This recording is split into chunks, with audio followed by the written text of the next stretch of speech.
be absolute for death. Either death or life shall thereby be the sweeter. Reason thus with life. If I do lose thee, I do lose a thing that none but fools would keep. A breath thou art, servile to all the sky influences that dust this habitation where thou keep'st hourly afflict. Merely thou art death's fool. For him thou labour'st by thy flight to shun, and yet runs toward him still.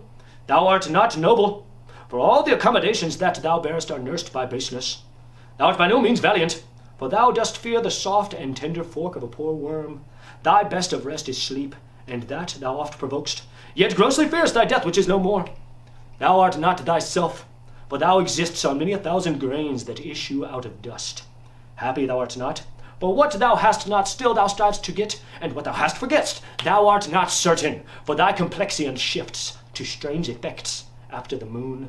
If thou art rich, thou art poor, for like an ass whose back with ingots bows, thou bearest thy heavy riches but a journey, and death unloads thee. Friend hast thou none, for thine own bowels which do call thee sire. The mere effusion of thy proper loins do curse the gout, sabago, and the rheum for ending thee no sooner. Thou hast nor youth nor age, but as it were an after-dinner sleep, dreaming on both. For all thy blessed youth becomes as aged, and doth beg the alms of palsied eld.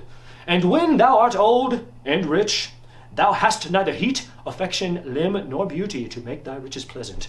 What yet in this that bears the name of life? Yet in this life lie hid mo thousand deaths. Yet death we fear, that makes these odds all even.